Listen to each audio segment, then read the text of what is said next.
She won $30 million. Then she looked at the woman who raised her alone for 26 years and told her to get out. If that sentence just hit you somewhere deep, stay with me, because what I'm about to tell you is the kind of story that will make you question everything you think you know about love, money, and the people you call family. I am Eleanor Hayes, and this is the story of how my own daughter's lottery ticket nearly destroyed me, and what happened when I refused to let it. Drop a like and leave a comment telling me what city you're watching from. I want to see exactly how far this story travels. Now let's begin. I want to start by telling you something about the house on Clover Street, because the house matters. It always matters. In stories like this. Not because of what it looked like, it was nothing special, a two-bedroom with a leaky faucet in the second bathroom and a back porch that tilted slightly to the left, but because of what it cost me. I bought that house in 2003, the year Vanessa turned 11, the year her father decided that being a husband and a father was too much weight for a man of his particular ambitions to carry. He left on a Thursday in March. He took the car, the savings account he'd been quietly skimming for 6 months, and a duffel bag of clothes. He left behind 2 months of unpaid utility bills, a daughter who cried every night for a year, and me. I was 34 years old. I had a part-time job at a dental office answering phones, a checking account with $214 in it, and a rental apartment I could no longer afford alone. People always want to know how I managed, how I kept Vanessa fed and clothed and in school, how I kept myself from falling completely apart. The honest answer is, I don't entirely know. You find out what you're made of when the floor drops out. You do what has to be done, and you don't stop to congratulate yourself for doing it because there isn't time. I picked up a second job cleaning offices 3 evenings a week. I moved us out of the rental and in with my mother for 8 months, the hardest 8 months of my adult life. Not because my mother wasn't kind, but because I was 34 years old sleeping on a pull-out sofa and listening to my daughter cry through the wall. And that kind of humiliation has a weight to it that doesn't fully lift even after the circumstances change. The house on Clover Street came 2 years later. A foreclosure, a fixer-upper, a property that the bank had priced so low because most people looked at the water damage in the kitchen ceiling and the crumbling front steps and saw a problem. I saw a home. I scraped together the down payment over 18 months, birthday money, Christmas money, the small inheritance my mother handed me one afternoon out of nowhere and told me not to argue about. I learned to patch drywall from a YouTube video. I repainted every room myself, Vanessa beside me in her oldest clothes, both of us laughing at the paint on our hair. I refinished the hardwood floors with a rented sander and 2 weekends I'll never get back. I planted the rose bushes along the front walk in the spring of 2006, and I remember thinking, standing there with dirt under my fingernails, that I had built something, that no one could take it from me. I was wrong about that last part, but I didn't know it yet. Vanessa grew up in that house. She grew up the way children do when it's just the two of them and their mother, with a particular closeness that functions as both gift and burden. She knew my worries before I voiced them. She learned to read my face the way some children learn to read the weather. When I was tired, she made toast. When I was sad, she sat next to me on the couch and said nothing, just leaned her head against my shoulder, and somehow that was always enough. She was not a perfect child. I want to be clear about that because what comes later makes it tempting to paint her as a monster who appeared from nowhere, and that's not the truth. Vanessa was stubborn and occasionally selfish, and went through a phase at 15 where she told me she hated me at least twice a week. She pushed back hard against every boundary I set, the way strong-willed kids do. She wanted more than I could give her. More money, nicer clothes, a better phone. And she didn't always hide her resentment about that gracefully. But she also drove me to my doctor's appointments when I had the flu. She called me every Sunday after she moved into her first apartment at 22, without fail. And we talked for an hour about nothing in particular. She remembered that I took my coffee with 1 sugar and no milk, and she always had some ready when I came to visit. She was mine. Whatever complicated, difficult, beautiful thing that means, she was mine. That's what I have to keep reminding myself when I tell this story.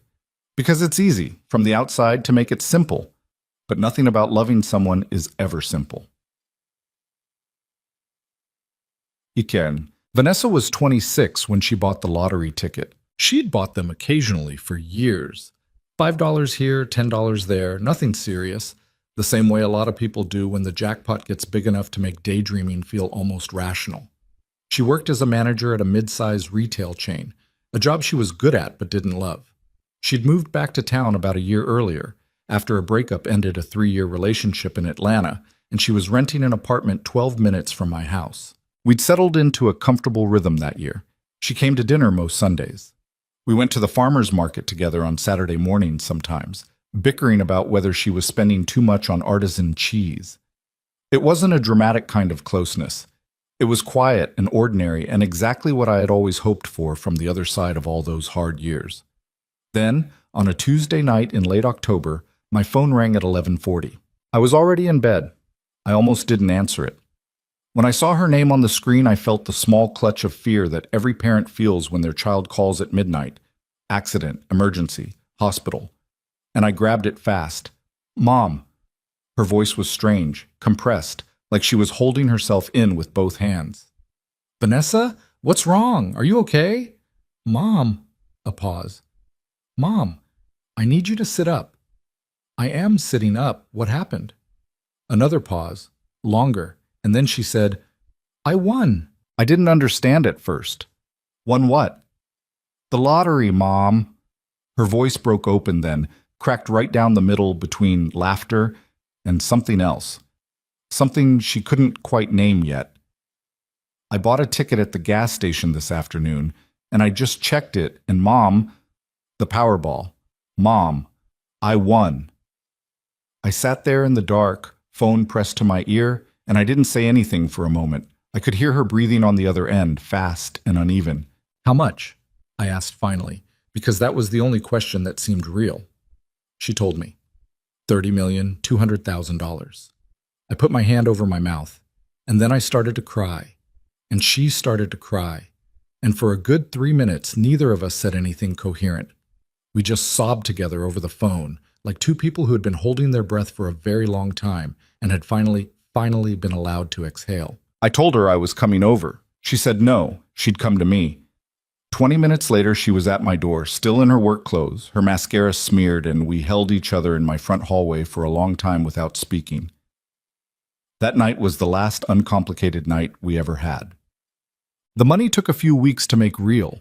Lawyers, financial advisors, state lottery officials, paperwork that seemed designed specifically to make a person understand the weight of what they'd stumbled into. Vanessa chose the lump sum payout. After taxes, it came to just over $18 million. $18 million. I'm going to let that sit there for a moment, because I think it's important to understand that sum, not as an abstraction, but as a physical reality. That is a number that changes the texture of the air around a person. It changes how other people see them. It changes, often, how they see themselves. The first month was still good. Vanessa was giddy, generous, a little stunned by the sheer scale of it all. She paid off her own apartment lease and moved into a furnished rental in a nicer part of town while she figured out what she wanted to buy. She bought me a new refrigerator because she knew mine was making a grinding noise, and she insisted on paying for it over my protests. She set up a modest fund for a cousin who was struggling with medical bills. She was excited and a little reckless and fundamentally still herself. But there were signs even then if I had known how to read them. The first one came about 3 weeks in. We were having dinner at my house, roast chicken, the recipe I'd made for years, and Vanessa was telling me about the financial advisor she'd just hired. A man named Preston Collier, who had been recommended to her by someone she'd met at a party the week before. What kind of party? I asked. Just a gathering. Some people from the building where I'm renting. She was on her phone as she said this, half listening to herself. Preston's really impressive. He manages accounts for several very high-profile clients.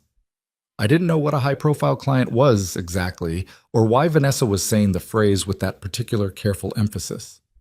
Did you do any background checks? Any references? She looked up then, just for a second. Mom, I'm not a child. I know you're not. I'm asking a practical question. He came highly recommended. By someone you just met at a party. Something moved across her face, quick and complicated. Not everything is a threat, she said. Sometimes things are just fine. I let it go. I should have pushed harder, but I'd spent 26 years learning when to push and when to step back with Vanessa, and that night the instinct said, step back. I followed the instinct. I was wrong. Dots. The new people came fast. I don't know exactly where they materialized from. That particular species of person who has an uncanny ability to detect sudden wealth the way a shark detects blood in water.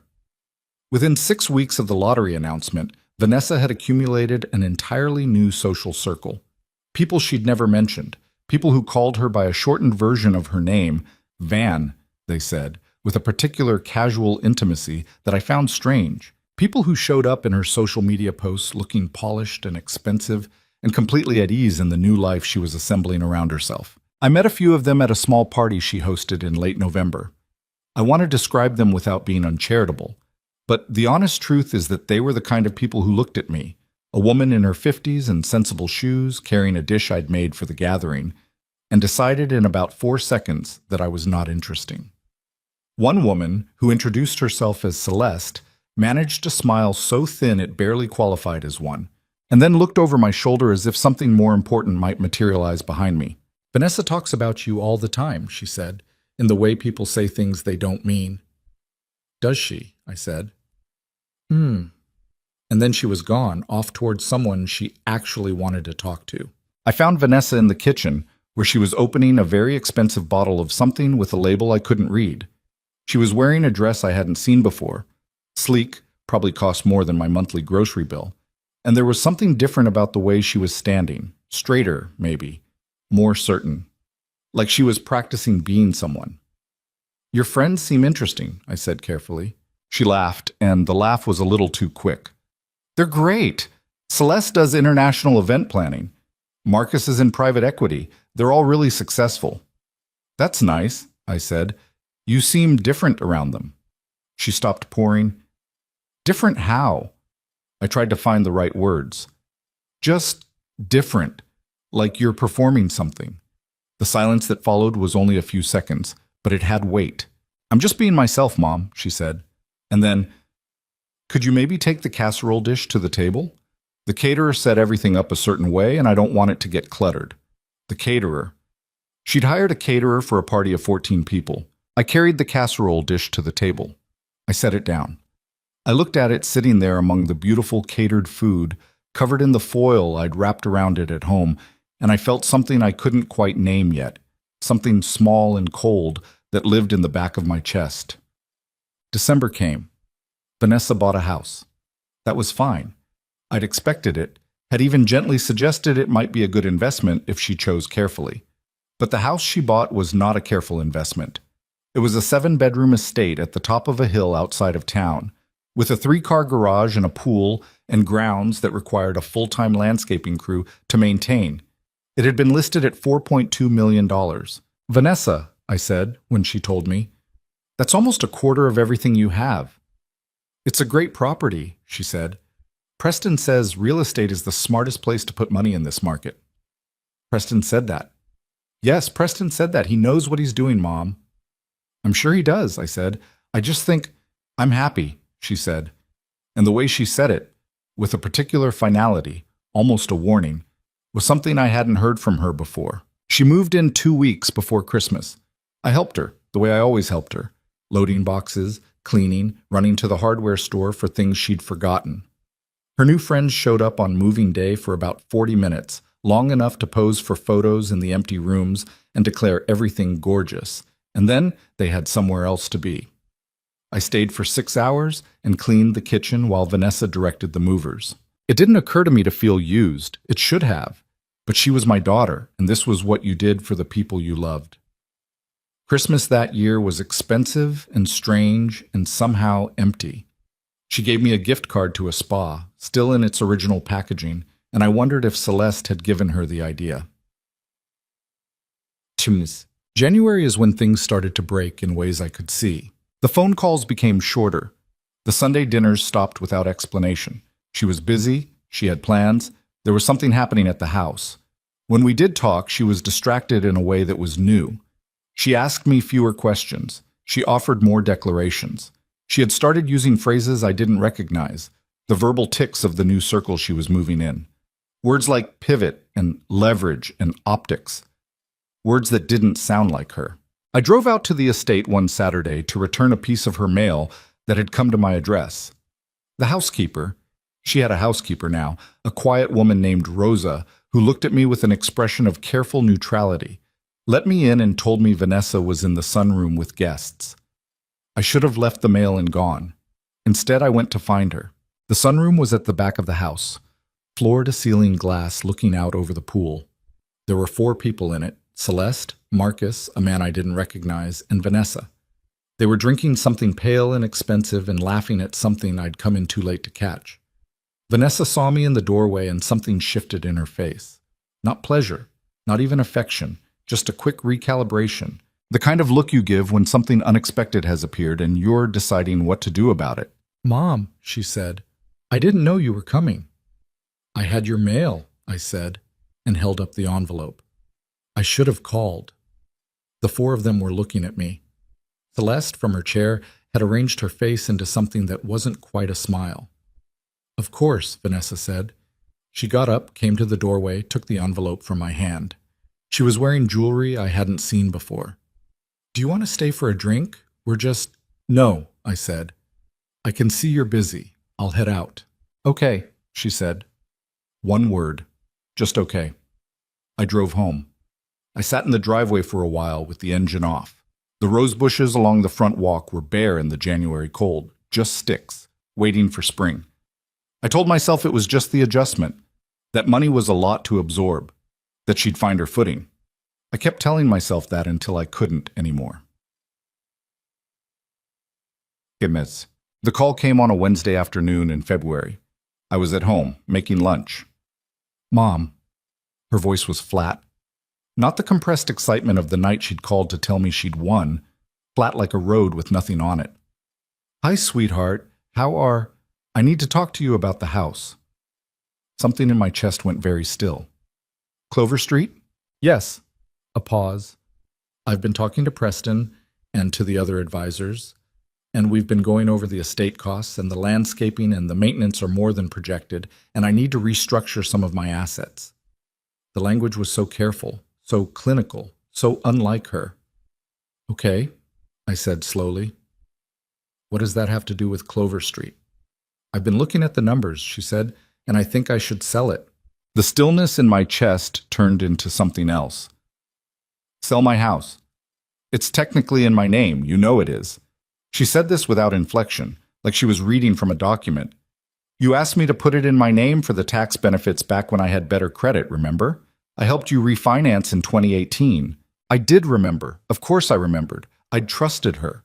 She was my daughter, and I'd needed help with the refinancing, and it had seemed like a practical solution at the time. The kind of thing families do without thinking twice. I hadn't thought twice. That was the truth of it. "Vanessa," I heard my own voice come out carefully, the way you step around something dangerous. "That is my home. I built that home. Whatever the paperwork says, you know that's my home." "I'm not saying it's not complicated," she said, "but legally, I'm not talking about legally. I'm talking about what's right." Silence. "I'm also going to need you to move out by the end of the month," she said. "I have a realtor coming to assess it." The room seemed to tilt. "You want me out of my own home?" "It's my legal property, Mom. I'm trying to be respectful about this, but I need you to understand." "Don't!" My voice came out harder than I intended. "Don't talk to me about respect. Not right now, not like this." I knew you'd react this way. And there it was. The slightest edge, the almost imperceptible shift in her tone into something that was almost condescension, like I was being unreasonable, like I was the problem. This is why I didn't want to have this conversation. "Vanessa," I put my hand flat on the kitchen counter to steady myself. "Do you hear what you're doing? Do you understand what you're saying to me? I'm saying I have financial responsibilities.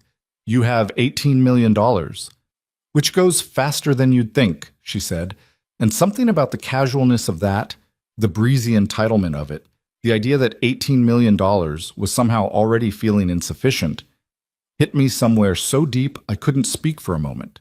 "Goodbye, Vanessa," I said. "Mom, I'll get my things." I want to tell you what it felt like to pack, because I think it matters. I have read stories like this, and the packing is always described as quick, decisive, full of righteous anger. The woman throws things in a bag and walks out with her head high, and the music swells. That is not what it was like. It took me 3 days because I couldn't do it all at once. I had lived in that house for nearly 20 years. I had a drawer full of Vanessa's school papers that I'd kept for reasons I couldn't entirely justify. I had the quilt my mother made before she died, folded in the hall closet.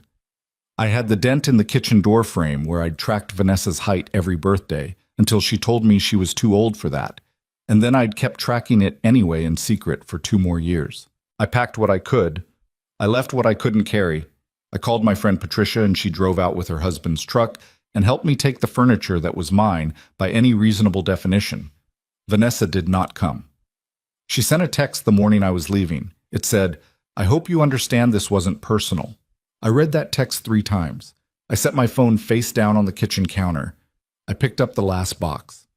I walked out the front door. I did not look at the rose bushes. I could not. Not yet. Patricia had a spare room. She'd been offering it for years in that way good friends do, the way that sounds like a pleasantry until the moment it becomes real. I sat in her kitchen the night I left Clover Street, and she put a cup of tea in front of me and sat down and didn't say anything for a while. Patricia has always known when not to talk. It's one of the reasons I've kept her for 30 years.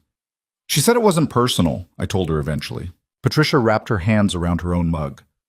"Lord," she said quietly. $18 million, I said, and she needed the house. "You don't have to explain it." "I keep trying to understand the logic," I said, "and there isn't any. There's no version of the math where this makes sense. She doesn't need that money. She doesn't—" I stopped, pressed my lips together. She just didn't want me there. That's what it comes down to. The house was an excuse. She didn't want to be reminded of where she came from. Patricia didn't argue with me. She refilled my tea. "What are you going to do?" she asked. I sat with that question for a long time. Outside, the February wind was picking up, rattling the window above the sink. I was 56 years old. I had a suitcase in the spare bedroom and enough savings to last about 18 months if I was careful. I had a skill set, a work history, a network of people who knew me and could vouch for me.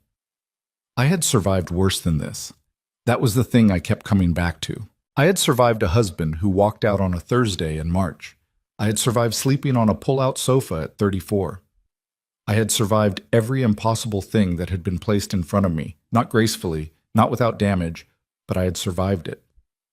"I don't know yet," I told Patricia, "but I'm going to be okay." She looked at me. "Yeah," she said.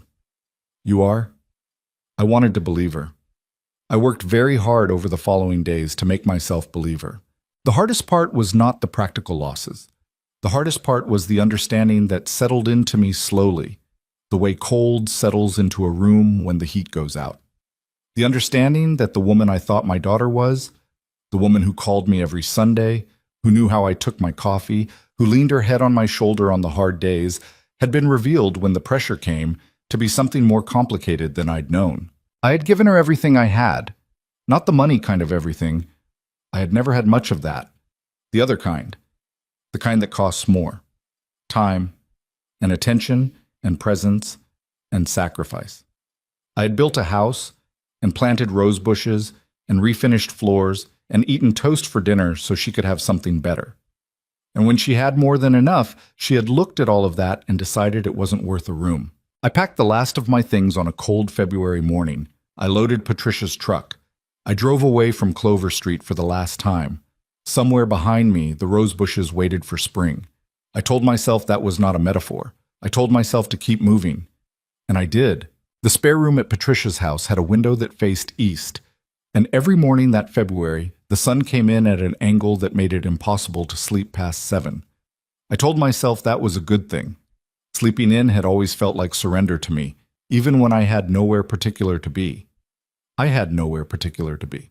That was the part I wasn't prepared for. Not the grief. I'd expected grief. Not even the anger, which came in waves so sudden they sometimes caught me in the middle of ordinary things, making toast or folding laundry, and left me gripping the counter or standing motionless with a shirt in my hands. I had expected all of that. What I hadn't expected was the blankness of the days. The specific vertigo of being a woman who had organized her entire life around purpose, around work, around Vanessa, around the house, around getting through and providing and being needed, and then suddenly having none of that scaffolding to hold on to. I was 56 years old, and I was starting over. Again. And this time I hadn't chosen it. Patricia gave me space without leaving me entirely alone, which is a harder thing to do than it sounds. She'd check in over coffee in the mornings, ask something practical. Did I need anything from the store? Had I called the woman she'd mentioned at the community college about part-time administrative work? And then she'd let me have the rest of the day without hovering. She understood that I needed to find my own footing, and she trusted me to do it. And that trust was one of the more sustaining things I had in those early weeks. The calls from Vanessa did not come. I had not expected them to, exactly, but there was a part of me, the part that had loved her for 26 years, the part that apparently did not learn quickly, that checked my phone in the mornings anyway, before I'd fully talked myself out of it. Nothing. Not a text, not a voicemail, nothing. Once, about 3 weeks after I left, I saw a photo of her online. She was at some kind of private event. The background was all dark wood paneling and candlelight, expensive without being showy. She was wearing something white, something that cost more than my first car. She was laughing at something someone had said, and the laugh was wide and easy and utterly unfamiliar to me. Not because I'd never seen her laugh, because the woman in that photo had nothing of the girl I raised in her face. She looked like someone who had decided that her past was a coat she could simply take off. I put my phone away. I sat for a while in the east-facing room. Then I got up and went downstairs and told Patricia I was ready to make some calls about work. Hope to send. The job came through the community college, the way Patricia had suggested. Administrative coordinator, part-time, handling scheduling and correspondence for the continuing education department. It was not glamorous work. The pay was modest, and the hours were irregular, and the office was in a building that smelled faintly of industrial cleaning solution no matter what time of year. But the people were decent, and the work was concrete. There were things to be done, and I did them. And at the end of each day, I had accomplished something measurable. That mattered more than I can explain. My supervisor was a woman named Helen Marsh, mid-60s, sharp and dry-humored, with the no-nonsense energy of someone who had been getting things done without sufficient credit for decades. She didn't ask me much about my personal situation, which I appreciated, but she watched me with the particular attention of someone who recognized a person carrying something heavy and had made a professional decision not to comment on it. About 6 weeks in, she called me into her office and offered me a full-time position that had opened up unexpectedly. Better pay, benefits, more stability. She said I'd earned it, matter-of-factly, the way she said most things. You don't have to think about it, she said. I've seen enough people work to know when someone's got it. You've got it. The job's yours if you want it. I didn't cry in her office. I waited until I got to my car. Then I sat there in the parking lot for a few minutes, hands on the steering wheel, and let the feeling move through me. Not quite relief, not quite gratitude, something more complicated that I couldn't entirely name. The particular emotion of being seen, clearly and without sentiment, at a moment when you had started to wonder if you had become invisible. I took the job. I found the apartment in Grayfield in April. It was a small town about 40 minutes outside the city, far enough to feel like distance, close enough that I wasn't entirely cut off from the people and places I knew. Patricia had mentioned it. Her cousin lived there, had been there for years, spoke well of it.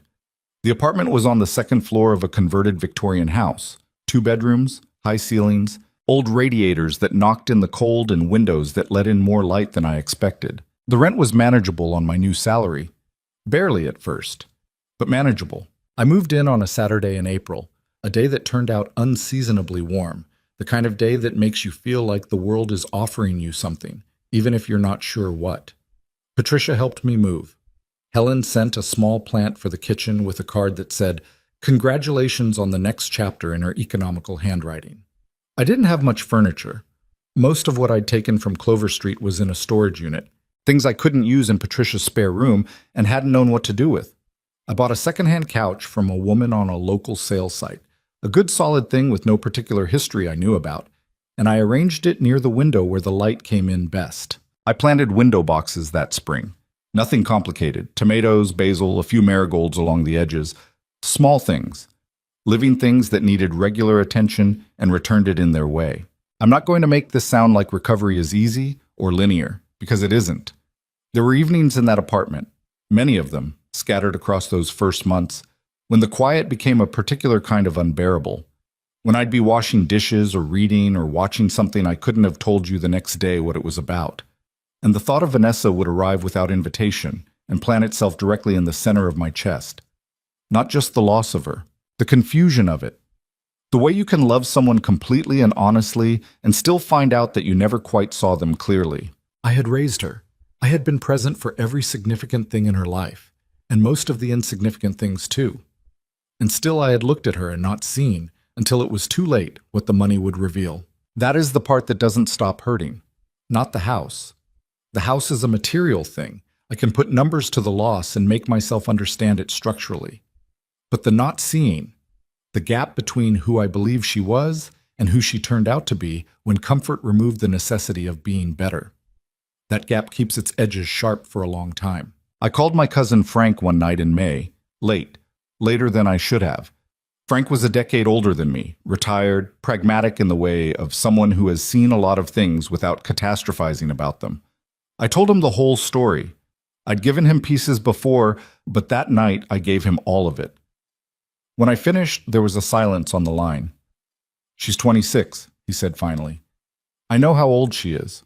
I'm not making excuses for her," he said carefully. "I'm just saying 26 and $18 million is a combination that destroys better people than her.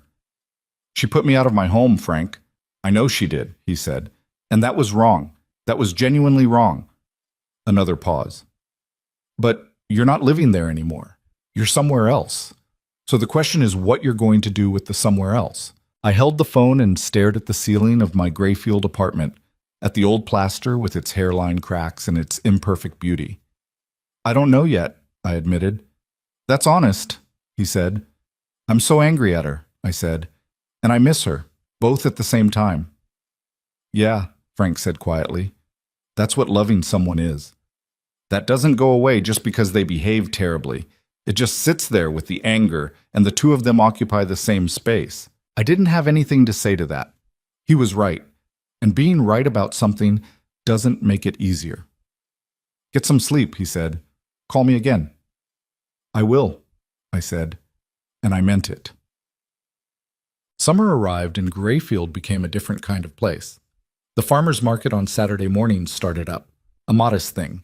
8 or 10 vendors, local produce and homemade jam, and a woman who sold the best lemon pound cake I'd ever tasted.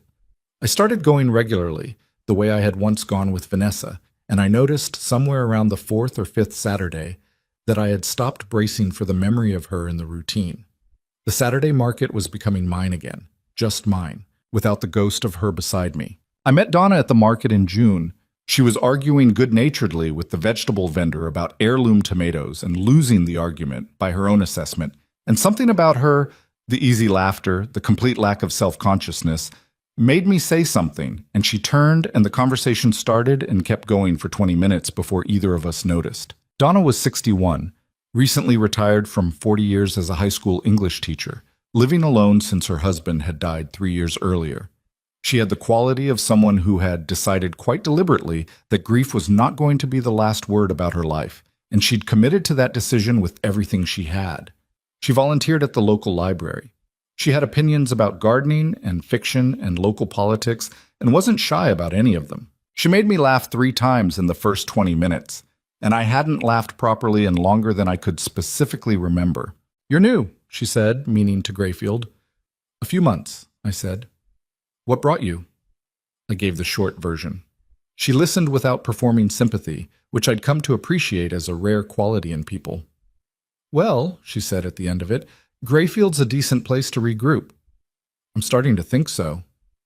"The lemon cake," she said, pointing back toward the vendor, "is essential to the process, non-negotiable." She was right about that, too. By August, I had stopped watching my phone for Vanessa's name. I don't say that as though it's a triumph. It's more neutral than that, more like a weather change. One morning, I simply noticed that I had not checked for her name in several days, and the absence of the checking felt ordinary rather than like an achievement. That's how you know something has genuinely shifted in you. Not when it feels like a victory, but when it just feels like where you are now. What I heard about Vanessa during those months came through the peripheral channels that information always finds. A mutual acquaintance mentioning something in passing, a brief glimpse of something on social media before I developed the discipline to look away. What I gathered, assembled from those scattered fragments, was this. The new life was proceeding apace, and it was proceeding at significant speed and expense. There had been a trip to Europe. There had been what appeared to be a regular social circuit of dinners and private events. There had been more new people, more new faces around her, the roster shifting frequently in a way that would have worried me if I'd still been close enough to be worried. And Preston Collier, the financial advisor hired on the recommendation of a stranger at a party, was apparently very much still in the picture. She'd mentioned him to a mutual acquaintance as though he were indispensable, as though the management of her wealth were entirely in his hands, and she trusted those hands completely. When I heard that, I felt something move through me that was not quite fear and not quite premonition. Something older and quieter, the intuition of a person who has spent 56 years watching how things go. I pushed it away. She wasn't mine to protect anymore. She had made that very clear. But it stayed at the edges. It sat there with the anger and the missing, in the crowded interior space where things you can't resolve tend to accumulate. September came. The tomatoes in my window boxes produced more than I could use, and I found myself leaving bags of them outside Patricia's door on the weekends I drove to the city to see her.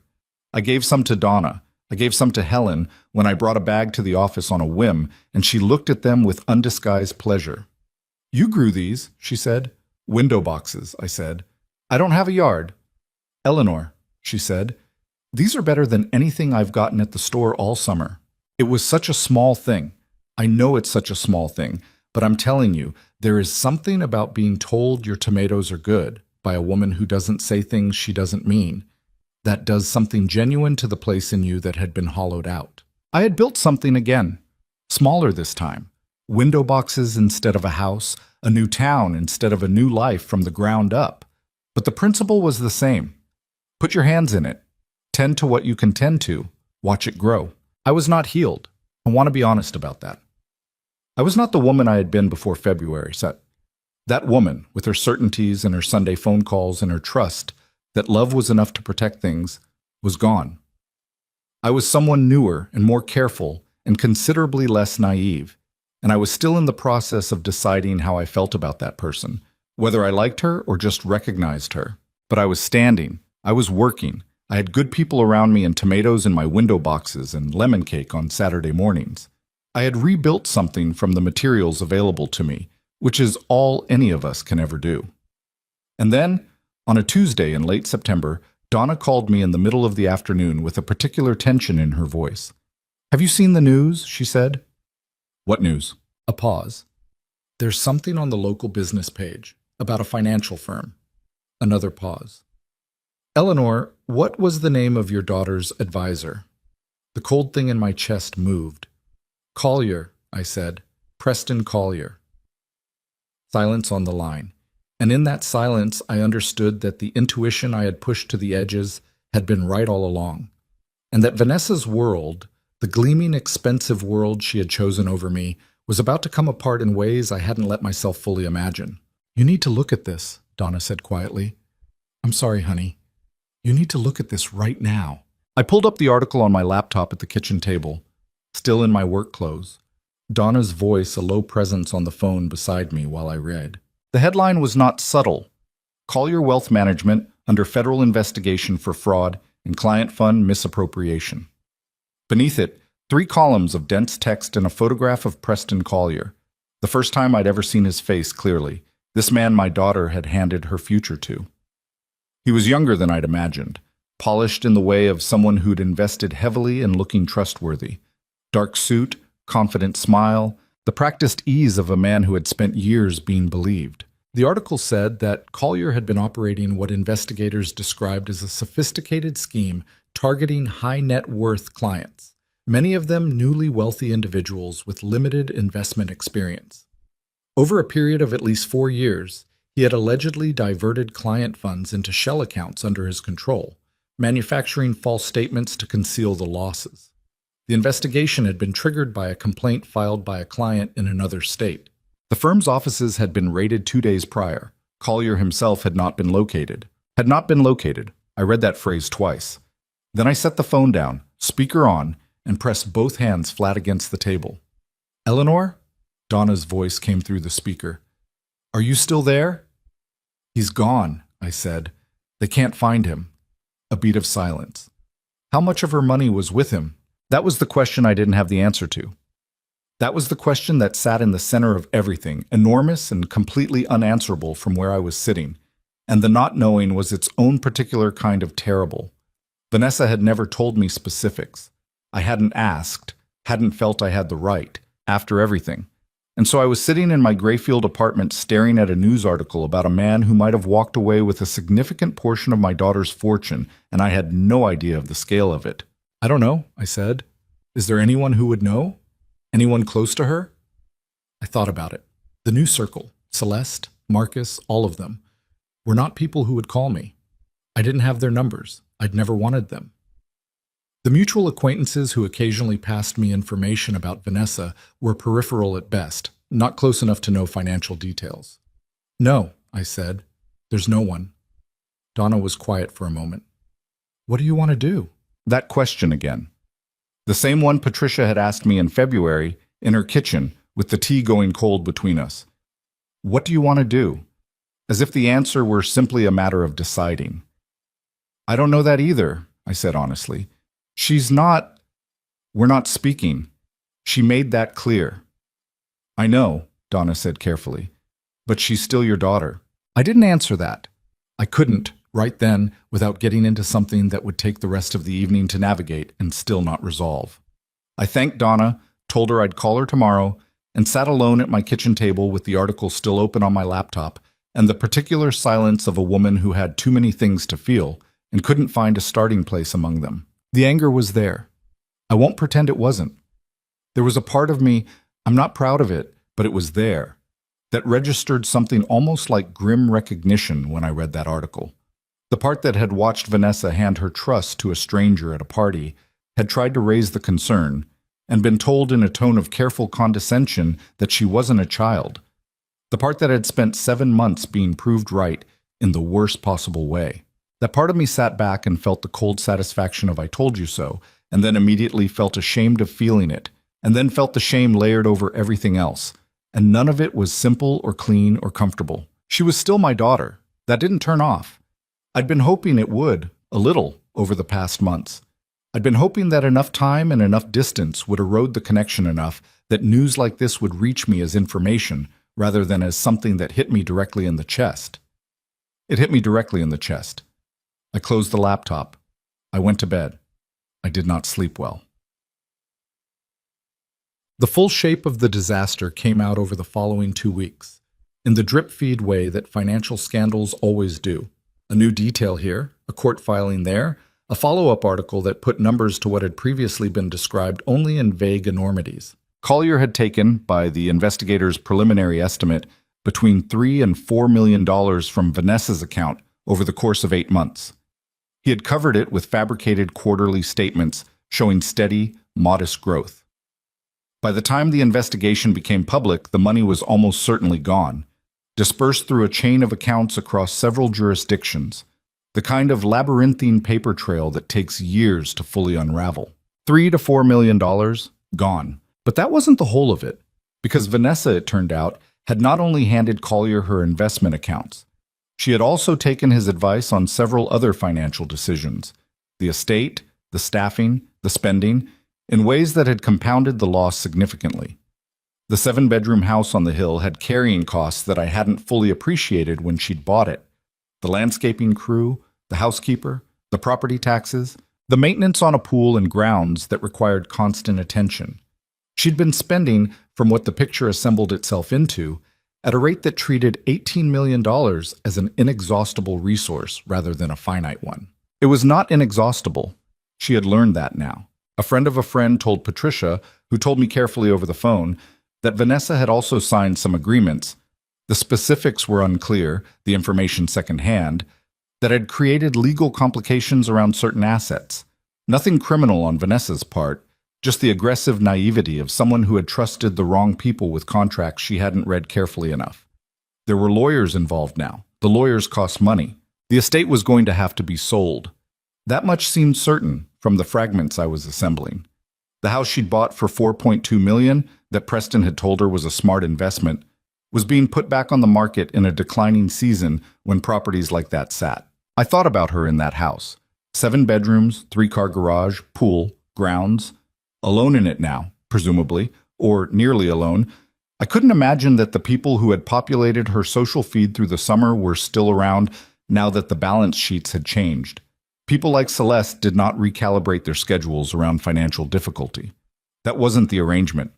The arrangement was performance of proximity in exchange for access to a lifestyle. And when the lifestyle degraded, the proximity evaporated. I had known that from the moment I'd met them. She hadn't let herself know it. And now she did. I was at work the Thursday morning when my phone rang with a number I didn't recognize. I let it go to voicemail and listened to it on my break, standing in the small courtyard outside the continuing education building with my coffee going cold in my hand. The voice was Vanessa's, but barely, stripped of every quality that had been accumulating in it over the past year. The polish, the careful distance, the performance of a woman who had transcended where she came from. What was left was something rawer, younger almost. The voice of the girl I had driven to school in the dark of winter mornings, the one who cried on the pull-out sofa couch that year at my mother's. Mom, a pause, a long one. I'm not sure you'll pick up. I don't know if you'll even listen to this. Another pause, the sound of her breathing, uneven. I saw you didn't call. About the Collier thing. I thought maybe... I don't know what I thought. A short, broken sound that was not quite a laugh. I'm in trouble. I'm in real trouble, and I don't know. I'm trying to figure out who to call, and I keep not knowing. The message ran out. I listened to it twice. Standing there in the courtyard with my cold coffee, a sparrow on the edge of the planter 3 feet away, watching me with the indifferent attention of sparrows. Then I went back inside and finished my workday. I want to be clear about something. I want to be clear because I think it's important, and because the easy version of the story would have me immediately rushing back, immediately overriding everything in the face of her distress, and that would be a lie about what it's actually like to be a person who has been badly hurt by someone they love. I listened to that message and I felt, simultaneously, the pull toward her, profound and immediate and entirely involuntary. And the memory of her voice saying, "I hope you understand this wasn't personal," while I loaded boxes into Patricia's truck. Both of those things lived in me at the same time. Neither of them canceled the other out. I did not call her back that day. I am not going to apologize for that. What I did instead was call Frank. She left me a voicemail, I told him. I heard something was going on, he said. Bad? From what I can piece together, she's lost a significant amount to the fraud, and spent a lot. And the house is going on the market. I paused. She sounds like she's falling apart. Frank took his time responding, which was characteristic of him. What are you going to do? I don't know. That's why I'm calling you. You know what I think, he said, but you already know it yourself. You just want someone else to say it. What do I already know? That you're not going to leave her out there completely, he said. You're not built that way, but you're also not going to walk back in and hand her a lifeline without conditions, because you're also not stupid. I laughed, short and unexpected. That's a very generous assessment. I've known you for 50 years, he said. I'm allowed to have opinions. She humiliated me, I said. She took my home. She dismissed me like I was nothing. Like 26 years were nothing. I know, Frank said. And now she's in trouble and she's calling me. I know, he said again. That's a hard thing to sit with, both the anger and the pull.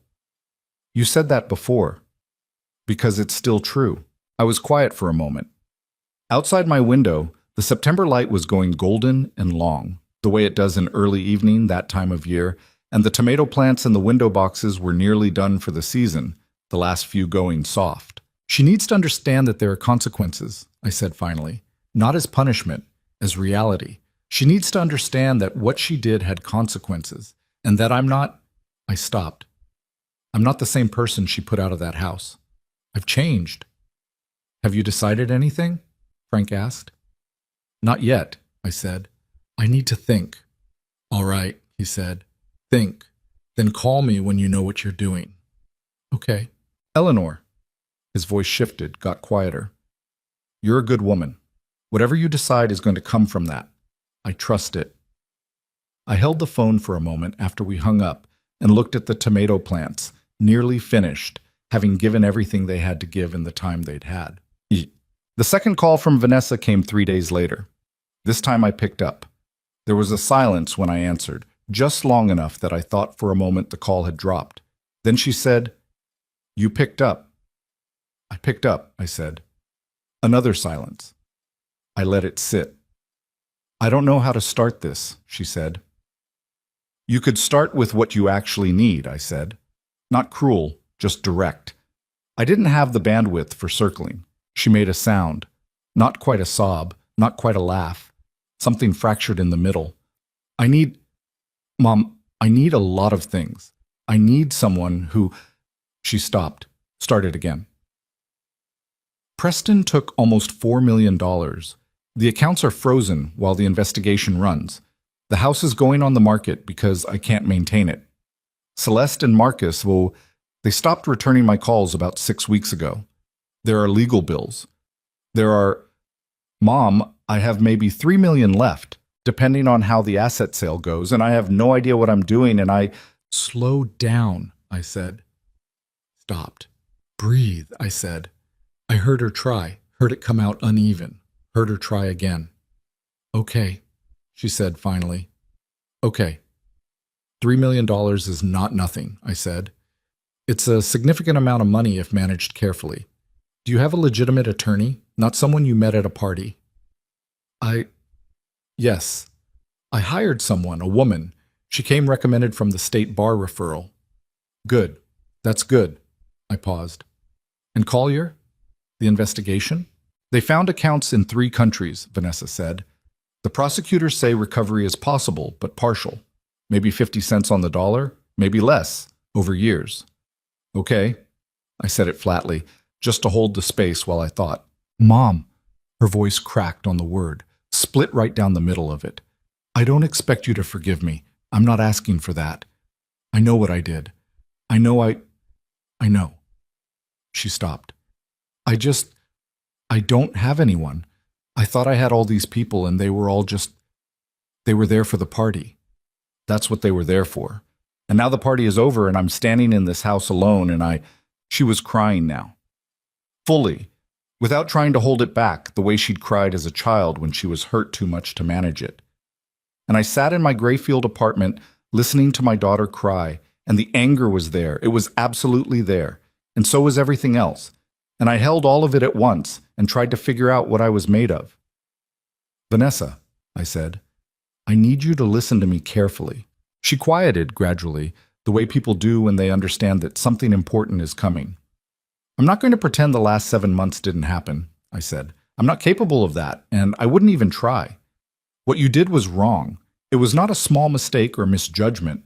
It was a deliberate choice that cost me my home and a significant piece of my dignity, and I'm not going to minimize that to make this easier. She didn't say anything. But I'm also not going to leave you completely without anything, I said. Not because you've earned that from me. You haven't.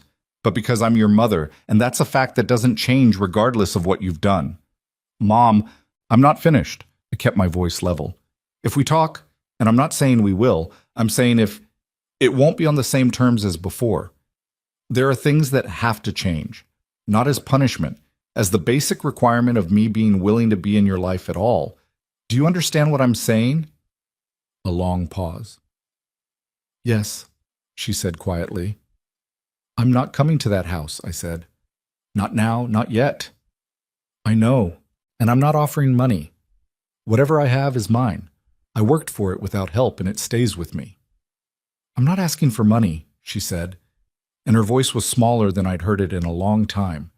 Smaller than it had been since she was 11 years old and her father left on a Thursday in March, and she didn't understand why yet. I'm just asking if you'll talk to me. I sat with that for a moment. The tomato plants in the window boxes, the sparrow in the courtyard, The east-facing room and the second-hand couch, and the people who had shown up for me without condition when I needed them. Not yet, I said finally. I need more time. I heard her breath catch. But I'll keep the line open, I said. That's what I can offer right now. I'll keep the line open. The silence that followed was different from the ones before it. Something had shifted in the architecture of it. It was still painful. It was still unresolved in every way that mattered, but it was no longer entirely closed. Okay, she whispered. Okay, Mom. We stayed on the line for another minute without speaking, and then I said goodnight, and she said goodnight, and I set the phone down on my kitchen table and sat in the silence of my apartment for a very long time. Outside, the September light was completely gone now. The window boxes were dark shapes against the glass. $3 million and a house she couldn't keep, and friends who had left when the money got complicated. That was what the year had delivered to my daughter in exchange for everything she'd thrown away. I thought about the rose bushes on Clover Street, whether whoever had bought the house would tend them or rip them out. And then I thought about something else, something harder and less sentimental. I thought about the fact that Vanessa had been back on the phone with me for less than 10 minutes, and already I could feel the old pull of her, the way she'd always been able to reach something in me that nothing else reached. And I thought about the fact that a person who had done what she'd done was fully capable of doing it again, if she believed the consequences were temporary. That was the thought I had to hold on to, not as cruelty, as protection, for both of us. She needed to earn her way back, not in money. I had no interest in her money, in the slower, more demanding currency of changed behavior, of showing up differently over time in ways that could actually be trusted. And I was not going to know for a long time yet whether she was capable of it. That was the honest truth of where I was. Not at forgiveness, not even near it, but no longer entirely unreachable, which was the most I could honestly offer the woman who had locked the door of my own house and told me it wasn't personal. The night settled around me. I made myself tea. I sat with the uncertainty of it all, the open line, the unanswered question of what Vanessa would do when she wasn't desperate, whether she was calling me because she was genuinely broken open or because she'd run out of other options. I didn't have the answer. I suspected I wouldn't have it for quite a while. But there was one thing I knew with complete certainty. Sitting there in my apartment in Grayfield on a September evening, the window boxes going dark and the tea going warm in my hands. Whatever happened next, I was not walking back into it as the woman I'd been. That woman had trusted without condition and given without limit and believed that love alone was a sufficient shield against loss. I was someone else now. Harder in some places, and surprisingly softer in others. More careful with what I offered, more honest about what I needed. And I was not ready. Whatever was coming, whatever knock on whatever door was still ahead of me, I was not there yet. But I was standing, and for now, that had to be enough. The open line I had promised her turned out to be exactly that. Open, but not often used. October passed with 2 brief phone calls, both of them careful and surface level, the way conversations are when 2 people are still deciding whether to trust the ground between them. Vanessa told me the estate had gone under contract. She told me the attorney was competent and thorough. She told me she was moving into a rental apartment on the other side of the city, something manageable, something that didn't require a landscaping crew and a housekeeper, and the constant hemorrhage of money that the Hill House had demanded. I told her that sounded sensible. I asked if she needed help with the move. She said no, she'd handle it. There was a particular pride in that refusal, not the arrogant kind from before, but something more fragile, a person trying to demonstrate that they could do things on their own now. I recognized it. I'd felt it myself, moving into the Grayfield apartment in April, declining help I probably could have used. I let her have the refusal. It wasn't mine to take from her. What I noticed during those October calls was the silence around her. Before, in the year of the money, in the year of Celeste and Marcus and the private events, there had always been noise somewhere behind her voice when we talked. Music, laughter, other voices. The ambient sound of a life that was constantly populated. Now there was nothing. Just her voice and the occasional creak of what I assumed was the new apartment, still being made into something habitable. She didn't mention her friends. I didn't ask. Some things you don't need to name to understand. November came. The calls stayed roughly weekly, sometimes every 10 days, never quite finding a natural rhythm. We talked about small things mostly: her attorney's progress, my work, the weather in Grayfield, a book Donna had recommended that I was halfway through. We talked around the large things the way you talk around a piece of furniture that's been placed directly in the center of a room. You don't mention it constantly, but it determines every path you take. The large thing, the thing we were both moving around with careful, deliberate steps, was February. The house on Clover Street. The suitcase. The text that said, "I hope you understand this wasn't personal." She hadn't apologized. Not directly. Not in the real way, the way that costs something. She'd expressed distress and confusion and loss. She'd cried on the phone and told me she had no one left. But she hadn't looked directly at what she'd done and said the words that needed to be said. I noticed this. I filed it away without commenting on it because I understood that we were not yet in the place where that conversation could happen. We were in the place before that place, the territory you have to cross first, and rushing it would only break whatever fragile thing was being rebuilt. But I noticed, and the noticing kept me from moving too fast, from letting the warmth I still felt for her override the knowledge I'd paid for dearly. Balta. Thanksgiving that year I spent with Patricia. Her daughter was in from out of state, her son-in-law, 2 grandchildren who were 7 and 4, and entirely consumed by the business of being 7 and 4. The house was full and warm and loud in the good way, the way that makes a person remember what it feels like to be inside something rather than outside of it. Vanessa called me at 3 in the afternoon while I was helping Patricia in the kitchen. I stepped into the hallway to take it. "Happy Thanksgiving," she said. "Happy Thanksgiving," I said. "How are you spending it?" A pause. "Quiet," she said. "I made something. Tried to anyway. The chicken is a little dry." I almost smiled, standing there in Patricia's hallway with the noise of the family behind me and the smell of actual food doing what it was supposed to do. "Did you use a thermometer?" "I don't own a thermometer." "You need a thermometer, Vanessa." "I know that now," she said, and there was something almost like the old humor in it, the dry self-deprecation she'd had before money convinced her she was above needing to laugh at herself. We talked for about 15 minutes. When we hung up, I stood in the hallway for another moment before going back to the kitchen. Patricia appeared in the doorway, spatula in hand, looking at me with the particular expression she had for moments when she was deciding not to ask a question. "She okay?" Patricia said anyway, because 30 years of friendship occasionally overrides the decision. "Getting there," I said, slowly. "And you?" I considered the question honestly, which is the only way I knew how to answer Patricia. "I don't know what I'm going to do yet," I said. "About her, about all of it. I'm still figuring it out." Patricia nodded. "Okay," she said, and went back to the stove, and that was the end of it, which is exactly why I'd kept her for 30 years. December arrived with the particular weight it always carries, the compressed expectation of the holiday season, the way everything gets louder and more freighted with meaning than it strictly needs to be. I put up a small wreath on my apartment door. Donna and I went to the Saturday market the first week of December and drank bad hot cider and watched children react to a caroling group with a range of expressions from delight to alarm. It was, all things considered, a decent December. Quieter than any I'd had in memory.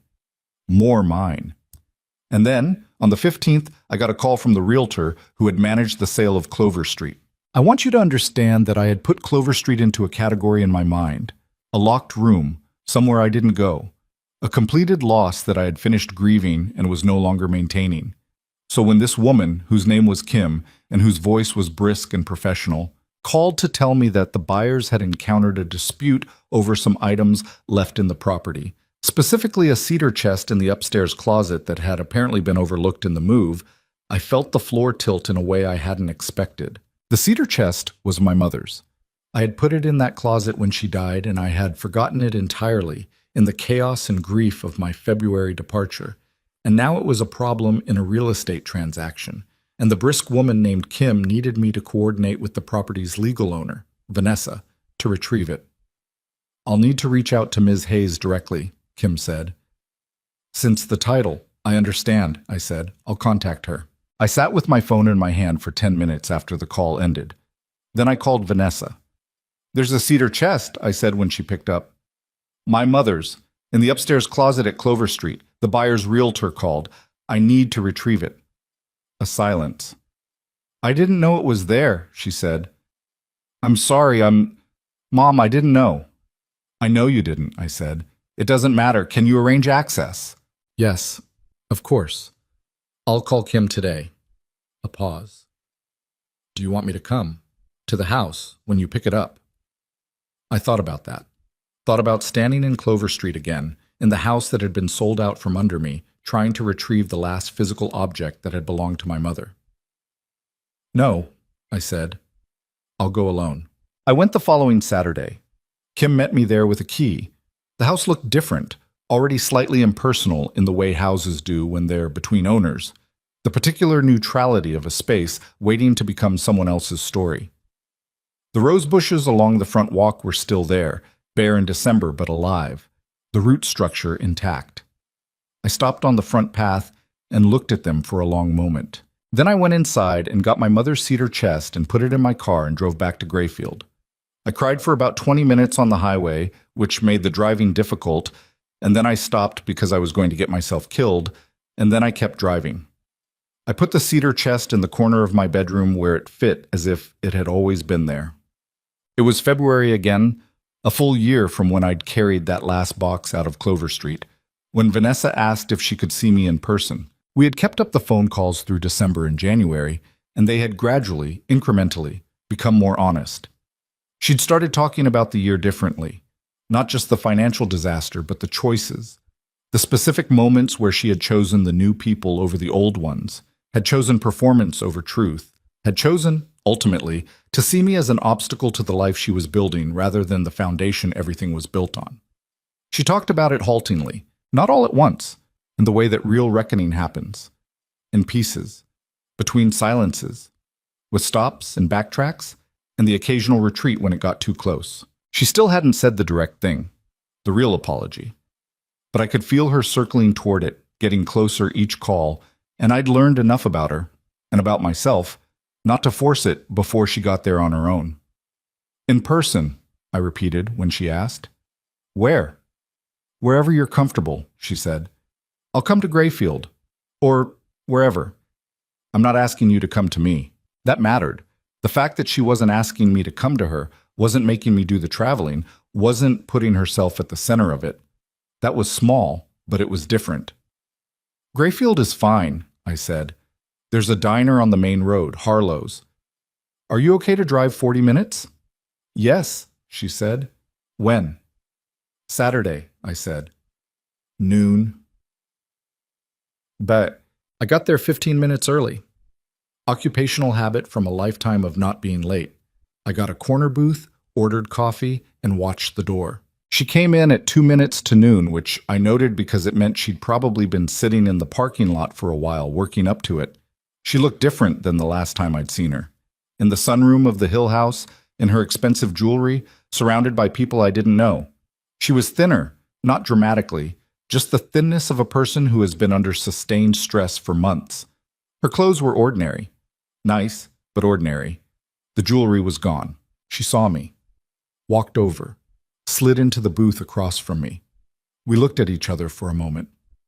Hi, she said. Hi, I said. The server came. Vanessa ordered coffee without looking at the menu, the same way I always did, and I thought, she has my habits. They're buried in her somewhere under everything that happened this past year. They never left.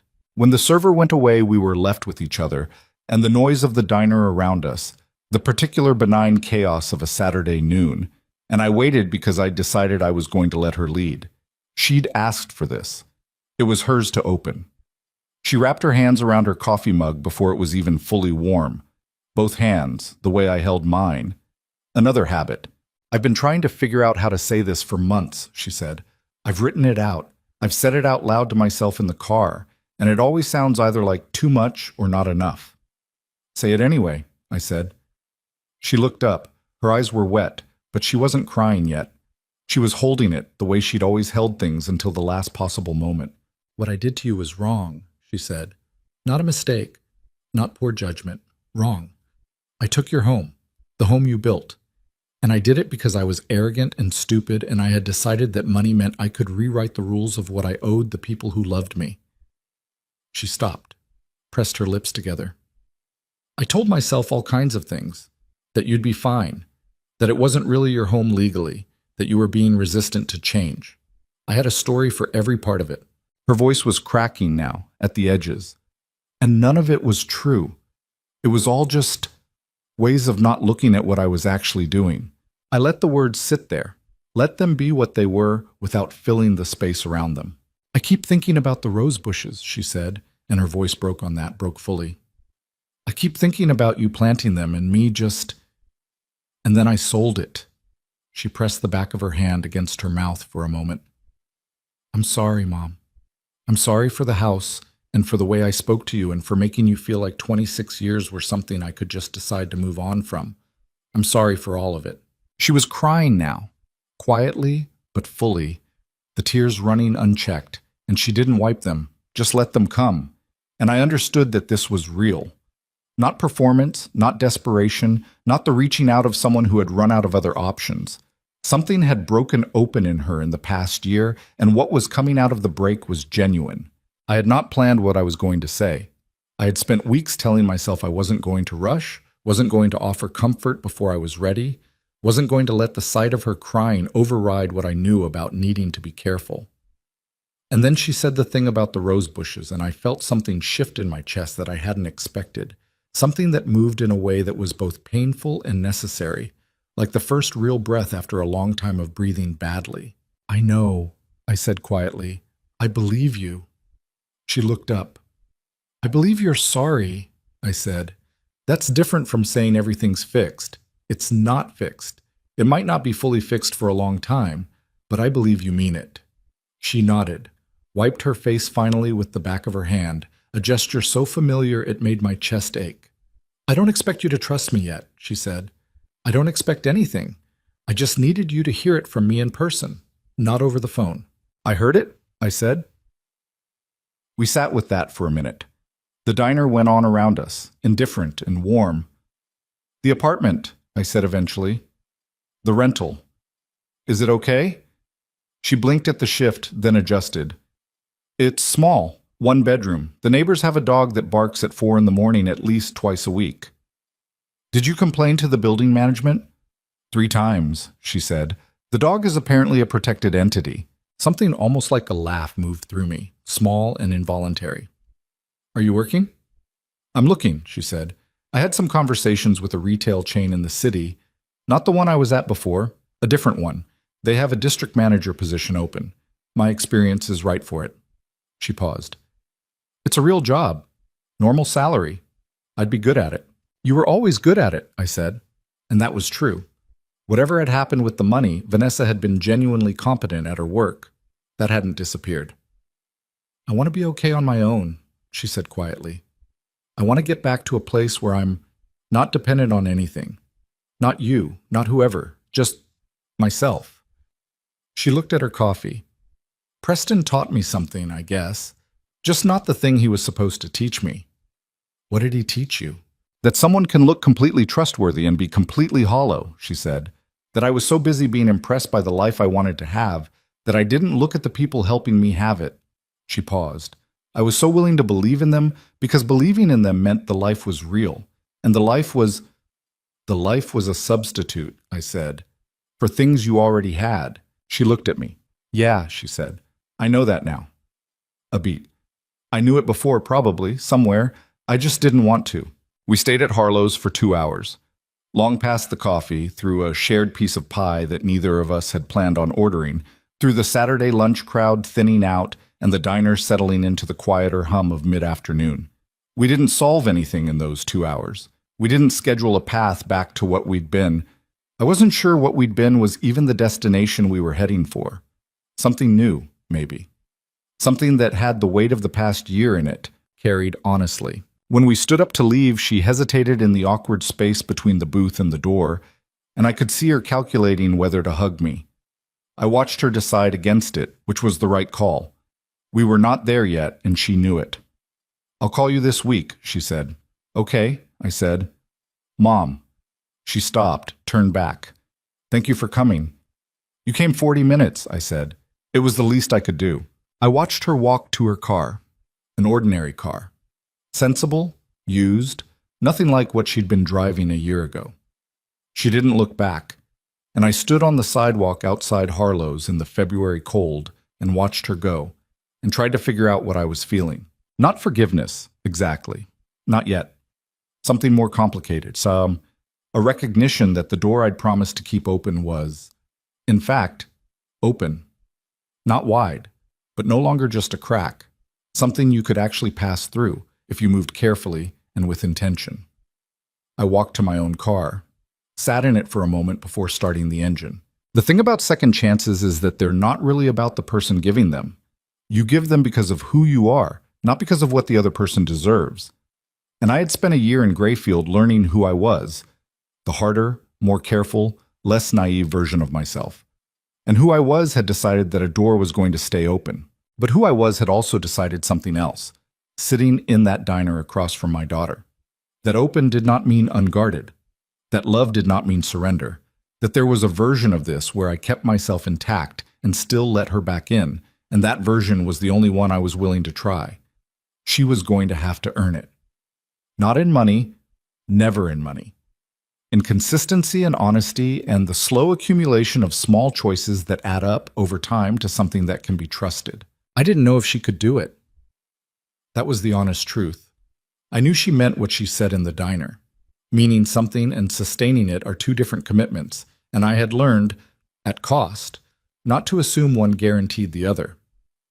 I started the engine. The February sky was low and gray and starting to spit something between rain and sleet, the particular miserable weather that February specializes in, as if to remind you that it is not done with you yet. I pulled out of the parking lot and drove toward Grayfield, toward my apartment and my cedar chest and the empty window boxes that were waiting for spring. And somewhere behind me, my daughter drove back to her city, to her small apartment and her barking dog neighbors and her job interviews and the long work of becoming someone she could live with. We were both in progress. Neither of us was finished. Neither of us was going to be for a long time. That, I had finally understood, was not failure. That was just what it looked like to be human, unresolved and trying, together and separate at once, carrying everything and still moving forward. The sleet came down harder. I turned the wipers up and drove. Spring came to Grayfield the way it always did. Gradually, then all at once. One week the window boxes were bare wood and frozen dirt. And then there was a Tuesday in March, where the light shifted just slightly, the angle of it changing in that particular way that tells your body something before your mind catches up. And I stood at the kitchen window with my coffee and understood that winter was finally releasing its hold. I bought new seedlings that weekend. Tomatoes again, because they'd worked, and this time a small rosemary plant that I set in the corner of the largest box where it would get the most sun. Donna came over that Saturday afternoon, and we planted together, both of us on our knees on the old towels I'd folded on the floor, the window pushed open and the cool March air coming through while we worked. She called twice this week, I said, without deciding to say it. Donna pressed the dirt around a seedling with 2 fingers, firm and careful. And? She got the job, I said. The district manager position. She started Monday. How did she sound? I thought about it. Vanessa's voice on those calls had been different from the September calls, different again from the November ones, different from Harlow's in February.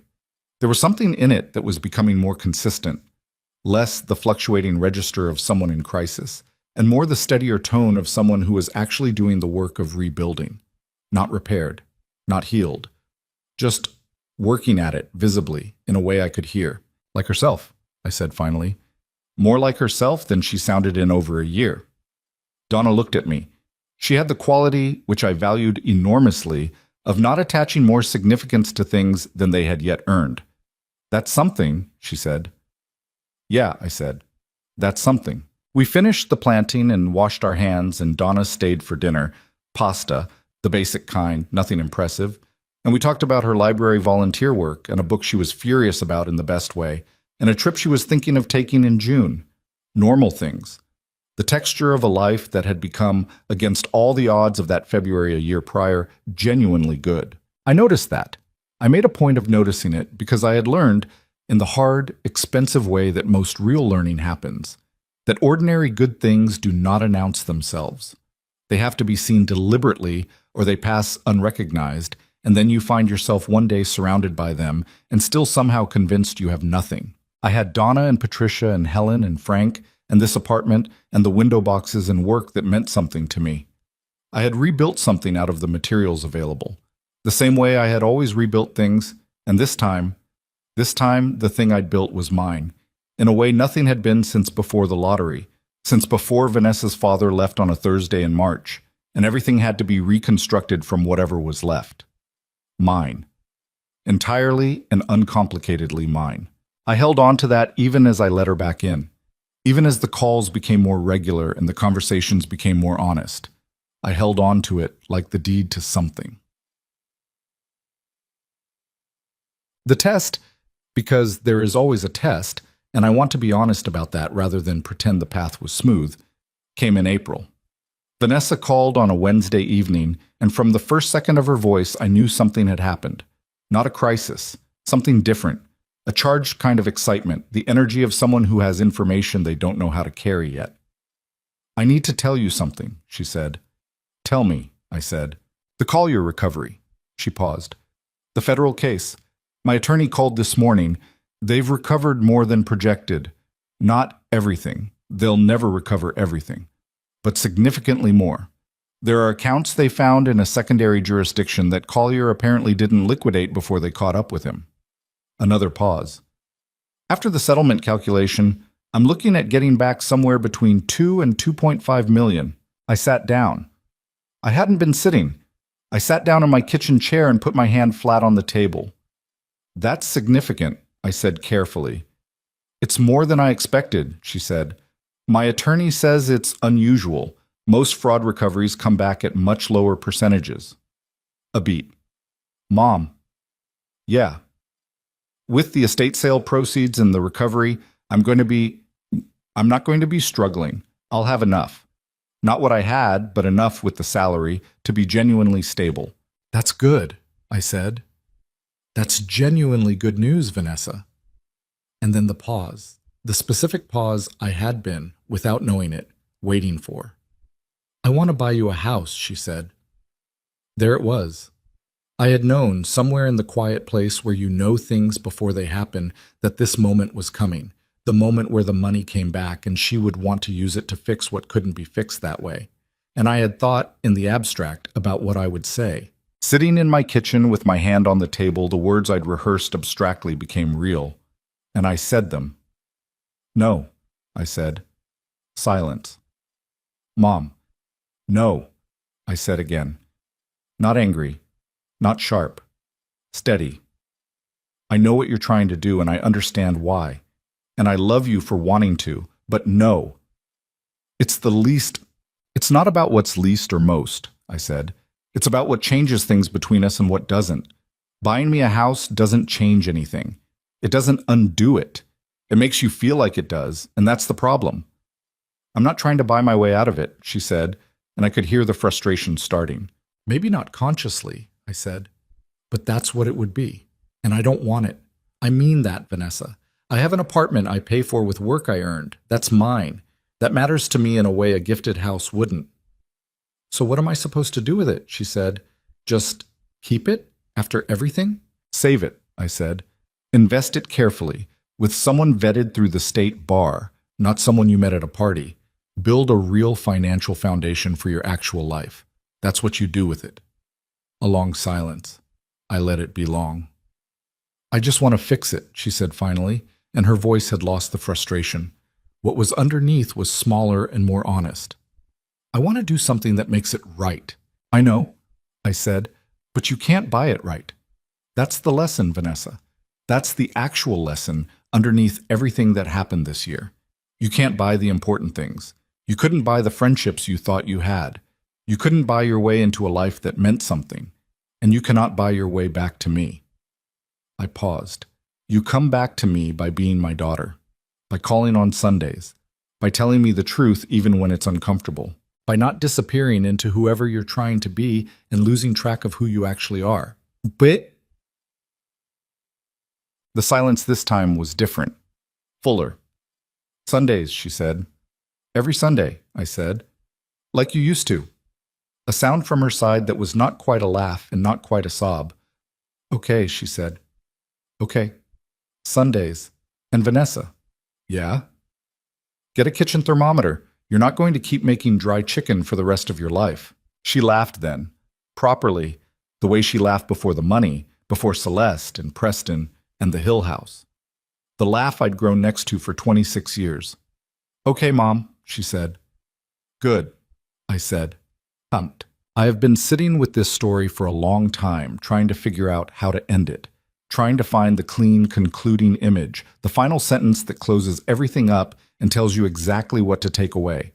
And I keep not finding one, because that's not how it happened. Life doesn't resolve into clear conclusions. People don't complete their arcs and stop being complicated. What I can tell you is what the following months looked like, not as a tidy summary, but as the real, uneven, human thing it was. The Sunday calls resumed in April and continued through spring and summer without a single week missed. They started short, 20 minutes, half an hour, and grew gradually longer as the things we needed to navigate around became easier to navigate around, and the things we could talk about freely grew to fill the space. She told me about work, about the district she was managing, about the satisfaction of being competent at something again, and knowing the competence was real and not dressed up in someone else's money. I told her about Grayfield, about Donna and the library, and Helen's dry humor, and the tomatoes that were doing even better this year than last. She came to Grayfield in May, driving the sensible used car, and we ate at Harlow's again, and then walked around the main street in the late afternoon light. It was awkward in places. We were still finding the new shape of each other, the shape that had the weight of the past year in it. But it was also real in a way that the sunroom, the catered party, the expensive dress had never been. She was there because she wanted to be, not because I fit into a version of herself she was performing. She came back in June with a plant for my window box. A tomato seedling, slightly askew in its plastic pot, clearly bought from a grocery store garden section rather than the proper nursery. It's the wrong variety for a window box, I told her. I didn't know there were varieties, she said. I just picked the one that looked most like a tomato. They all look like tomatoes, Vanessa. Before the tomatoes. She looked genuinely distressed about this in a way that was so disproportionate to the actual problem that I laughed, and she started laughing, and we stood there in my kitchen laughing at a grocery store tomato plant like two people who had forgotten, temporarily, everything that had been between us, and then remembered it again but found that they could hold it differently now. Not as a wound, as a history. I planted the wrong variety tomato in the corner of a box and gave it the most optimistic conditions I could manage. It produced 3 small tomatoes in August, none of them impressive, all of them edible. I did not tell her this was a metaphor. She would have rolled her eyes, and she would have been right to. But Celeste, I heard through the same peripheral channels that had kept me sporadically informed all year, had moved on to another circle. Marcus had apparently been through some financial difficulty of his own. Different story, different details, same essential lesson about building a life on surfaces rather than foundations. I didn't feel satisfaction about that, or I tried not to.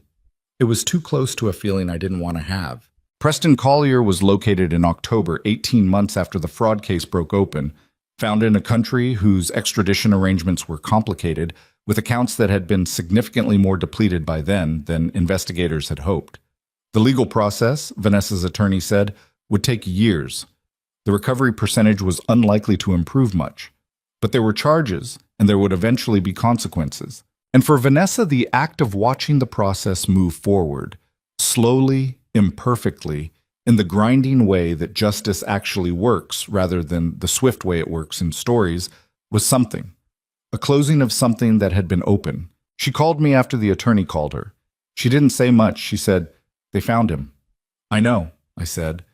Donna had seen it on the news and texted me. "I want to feel better about it than I do," she said. "What do you feel?" A pause. "Tired," she said. "Just tired. And like I want to be done thinking about him." "You can be," I said. "Let the lawyers handle it from here. That's what they're for." "Yeah," she said. "Yeah, okay." We talked for a while about other things. By the end of the call, the tiredness in her voice had eased. Not gone. Tiredness like that doesn't go in a single phone call. But eased. Livable. "I want to tell you what I learned," Not as a lecture. I have no patience for being lectured, and I don't imagine you do either. But as the honest account of a woman who came out the other side of something and wants to say clearly what she found there. I learned that love is not the same thing as protection. I loved Vanessa completely and honestly for 26 years, and it was not enough to prevent what happened, because love without accountability is not a shield. It's just a feeling, and feelings don't stop people from making choices that hurt you. What protects you is knowing yourself clearly enough to recognize when something is wrong, and respecting yourself enough to say so out loud, and having the strength to absorb the loss when the other person chooses wrong anyway. I learned that material things are not nothing. People will tell you that objects don't matter, that a house is just a structure, that what counts is the people, not the places. And there is truth in that. But there is also truth in this. The house on Clover Street was 20 years of my labor made physical. The rose bushes were something I put into the ground with my own hands and watched come back every spring. My mother's cedar chest is in the corner of my bedroom, and I touch it sometimes when I walk past it. Material things carry meaning because we put ourselves into them. Dismissing that as sentimentality is its own kind of dishonesty. And I learned, the hardest thing, the one that took the longest, that the question of who gets a second chance is not really about what they deserve. It's about who you are and what you believe about people's capacity to change, and what conditions you require before you extend yourself again. I could have kept the door closed. That would have been understandable. There are people who have done less and been cut off entirely, and I would not judge anyone who made that choice. But I am who I am, and who I am kept the door open, and what came through it, slowly and imperfectly, and with a great deal of work on both sides, was a relationship that had been remade by crisis into something more honest than it had been before. Not better in the simple sense, better in the sense that it was now based on things that were actually true, that Vanessa could fail badly and face it, that I could be hurt badly and survive it, that we could find each other again across a distance that should have been uncrossable, not because love is magic, but because we both chose, in the end, to do the work. She is not the daughter I thought I had before the money. That daughter was partly a story I was telling myself, a version assembled from hope and proximity and the natural human tendency to see the people we love in the most favorable light available. The real Vanessa is harder and more complicated and capable of things I hadn't let myself see. Knowing that is not comfortable, but it is honest, and I would rather have the honest, complicated daughter than the comfortable fiction. It is September now. 2 Septembers past the night, Donna called me and told me to look at the news article about Preston Collier. The tomatoes in my window boxes are going through their final weeks, heavy and red, more than I can use, and I have been leaving bags of them outside Donna's door the same way I did last year and the year before. Some things become ritual without you planning them. That's how you know they've taken. Vanessa called this morning. Sunday, the way Sundays go now. Reliably, without fail, 52 weeks a year. She told me she's been promoted. The district she manages is apparently one of the stronger performing ones in the region, and the company has offered her a regional role that would cover 3 states. More responsibility, more travel, more money. Are you going to take it? I asked. I think so, she said. It scares me a little. Good, I said. Things that don't scare you a little aren't worth doing. She laughed. When did you get philosophical? I've always been philosophical, I said. You just weren't listening. That's probably fair, she said. We talked for nearly an hour. By the end, we'd covered the new job, the barking dog that had finally, mercifully, been relocated by its owners, a movie she'd watched and wanted my opinion on, a conversation she'd had with a colleague that had bothered her and that she wanted to think through out loud. The ordinary matters of a life being lived. A Sunday call, the way Sunday calls are supposed to be. Not a performance of connection, but the thing itself. After we hung up, I sat for a while with my coffee and looked at the window boxes. The rosemary has done well this year. It's thick and fragrant and wants more room than I've given it, and I'll need a larger box next spring. The tomatoes are finishing. The marigolds have been going since June and show no particular sign of stopping. I thought about the house on Clover Street. I think about it sometimes, still. Not with the acute ache of the first year, but with the particular kind of nostalgia you have for a place that shaped you. Someone else lives there now. Someone else's children are growing up against that kitchen door frame. The rose bushes, I have to believe, are still there, coming back every spring the way they do, because that is what rose bushes do when the roots go deep enough. You don't take the roots with you when you leave a place. They stay. They keep doing what they do. I planted new ones here. That's all you can do. You find the next piece of ground available to you, and you put something in it, and you tend to it, and you see what it becomes. My apartment in Grayfield is not the house on Clover Street. It's smaller, and the radiators still knock in the cold, and the second bedroom is mostly storage. But I've made it mine in the ways that matter. The cedar chest in the corner, the window boxes on the sill, the coffee cup I reach for every morning that was a gift from Helen last Christmas, the photograph of my mother on the bookshelf where I can see it from the kitchen table. A life made from what's available, from what you earn and what you tend and what you choose to keep, even when keeping it costs something. That is what I have. That is, I have come to understand more than enough. And downstairs, my neighbor's kid is in the courtyard with a soccer ball, arguing with the afternoon in the way children argue with things that won't cooperate, and the rosemary smells like itself in the September warmth. And somewhere across town, Donna is probably at the library, running late, perfectly happy about it. And on Sunday, my phone will ring, and I'll pick it up, and my daughter's voice will be on the other end, and she'll ask how I am, and I'll tell her the truth, and she'll tell me hers, and we will talk for an hour about the ordinary and extraordinary business of being alive. That is not the ending I would have written for myself. Standing in my kitchen in February 2 years ago, listening to my daughter tell me that what she'd done to me wasn't personal. It is not the ending where everything is restored and no one is scarred and the wound closes cleanly without a mark, but it is real. It is honestly earned, and it belongs entirely to me. That, in the end, is the only kind of ending worth having.